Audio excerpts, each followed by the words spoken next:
ದೇವರ ಪರಿಶುದ್ಧ ನಾಮಕ್ಕೆ ಸ್ತೋತ್ರ ಉಂಟಾಗಲಿ. ಈ ಮುಂಜಾನೆ ವೇಳೆಯಲ್ಲಿ ವಾಕ್ಯವನ್ನು ಧ್ಯಾನಿಸೋಣ. ಯಾಕೋಬನ ಬರೆದ ಪತ್ರಕ್ಕೆ 1ನೇ ಅಧ್ಯಾಯ 12ನೇ ವಾಕ್ಯ. ಕಷ್ಟವನ್ನು ಸಹಿಸಿಕೊಳ್ಳುವವನು ಧನ್ಯನು, ಅವನು ಪರಿಶೋಧಿತನಾದ ಮೇಲೆ ಜೀವ ಎಂಬ ಜಯಮಾಲೆಯನ್ನು ಹೊಂದುವನು. ಸ್ವಾಮಿಯು ತನ್ನನ್ನು ಪ್ರೀತಿಸುವವರಿಗೆ ಇದನ್ನು ವಾಗ್ದಾನ ಮಾಡಿದ್ದಾನೆ.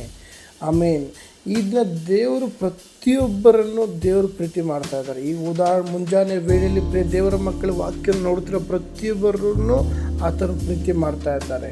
ನಾವು ಅಂದ್ಕೊಬೋದು, ದೇವರೇ ನನ್ನನ್ನು ಪ್ರೀತಿ ಮಾಡೋರು ಯಾರೂ ಇಲ್ವಾ, ನನ್ನ ಕಷ್ಟದ ಸಂದರ್ಭದಲ್ಲಿ ನಮ್ಮನ್ನು ಬಲಪಡಿಸೋರು ಯಾರೂ ಇಲ್ವಾ? ನೋ ದೇವರ ಮಕ್ಕಳ ಕಷ್ಟವನ್ನು ಸಹಿಸಿಕೊಳ್ಳುವವನು ಧನ್ಯನು. ಅದಕ್ಕಾಗಿ ಅವನು ಪರಿಶೋಧಿತನಾದ ಮೇಲೆ ಇದು ನಿನ್ನ ಕಷ್ಟ ಏನಿರ್ಬೋದು ಅವೆಲ್ಲವನ್ನು ಬಗೆಹರಿಸಿ ಆತನು ನಿನ್ನ ಮೇಲೆ ಜೀವ ಎಂಬ ಜಯಮಾಲೆಯನ್ನು ಹೊಂದುವನು. ಹಲ್ಲೆಲೂಯಾ, ಸ್ತೋತ್ರ. ಈ ಮುಂಜಾನೆ ವೇಳೆ ದೇವರೇ ಸ್ವಾಮಿಯು ತನ್ನನ್ನು ಪ್ರೀತಿಸುವವರಿಗೆ ವಾಗ್ದಾನ ಮಾಡಿದ್ದಾನೆ. ಇದನ್ನ ದೇವರು ನಿನ್ನ ಪ್ರೀತಿ ಮಾಡ್ತಾ ಇದ್ದಾರೆ ಅಂದರೆ ನಿನ್ನ ಸಂಗಡ ಆತನಿದ್ದಾನೆ.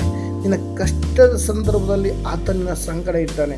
ಯಾಕಂದರೆ ಯಾವ ಕೇಡು ಸಂಭವಿಸುವುದು ಉಪದ್ರವ ನಿನ್ನ ಗುಡಾರದ ಸಮೀಪಕ್ಕೂ ಬರುವುದಿಲ್ಲ ಅಂತ ವಾಗ್ದಾನ ಮಾಡಿದಾತನು ನಿನ್ನ ಸಂಗಡ ಇರುವುದು. ನಿನ್ನ ಬಲಬದಿಯಲ್ಲಿ 1000 ಜನ ಎಡಬದಿಯಲ್ಲಿ 10,000 ಜನ ಸತ್ತು ಬಿದ್ದು ನಿನಗೆ ಯಾವ ಕೇಳು ತಟ್ಟದು. ಆಮೇನ್.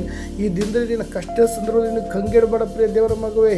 ಈ ದಿನ ನಿನ್ನ ಕಷ್ಟ ಇರ್ಬೋದು, ಹೋರಾಟ ಇರ್ಬೋದು, ಅಪಮಾನ ಇರ್ಬೋದು, ನಿಂದನೆಗಳಿರ್ಬೋದು, ವೇದನೆ ಇರ್ಬೋದು, ನೀನು ಧೈರ್ಯವಾಗಿರು. ಯಾಕಂದರೆ ಕಷ್ಟವನ್ನು ಸಹಿಸಿಕೊಳ್ಳುವವನು ಧನ್ಯನು. ಈ ದಿನ ನೀನು ದೇವರ ದೃಷ್ಟಿಯಲ್ಲಿ ಧನ್ಯನಾಗಿದ್ದೀಯ. ಸ್ವಾಮಿಯು ಯಾರನ್ನ ತನ್ನನ್ನು ಪ್ರೀತಿಸೋರಿಗೆ ವಾಗ್ದಾನ ಮಾಡಿದ್ದಾನೆ. ಯಾವುದೋ ಇದನ್ನು ನಾವು ಅನ್ಕೊಬೋದು, ಏನಪ್ಪ ಈ ಥರ ನನಗೆ ದೇವ್ರ ಕಷ್ಟನ ವಾಗ್ದಾನ ಮಾಡಿದನೋ, ಆ ಕಷ್ಟದ ಮಧ್ಯದಲ್ಲಿ ದೇವರು ನಿನ್ನ ಸಂಗಡ ಇರ್ತಾರಲ್ವಾ?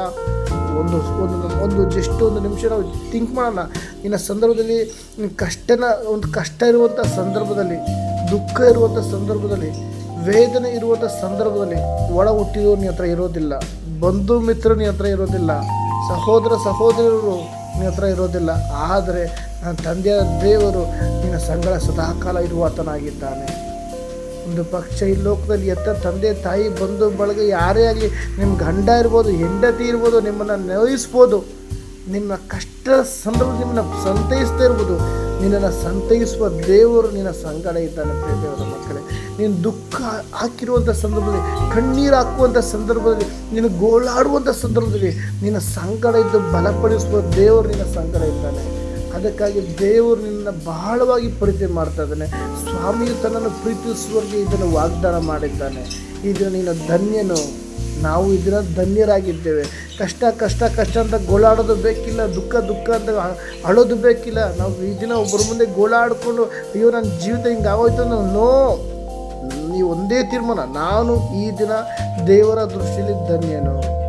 ದೇವರು ನನ್ನ ಪ್ರೀತಿ ಮಾಡ್ತಾ ಇದ್ದಾರೆ, ದೇವರು ನನ್ನ ಪ್ರೀತಿ ಮಾಡ್ತಾರೆ ಎಂಬ ತಿಳುವಳಿಕೆ ನಮಗೆ ಬರುವಾಗ ನಮ್ಮ ಎಂಥ ಒಂದು ಪರಿಸ್ಥಿತಿ ಬಂದರೂ ಸಹ ನಾವು ಸಂತೋಷವಾಗಿ ಅದನ್ನು ಸ್ವೀಕರಿಸ್ತೀವಿ.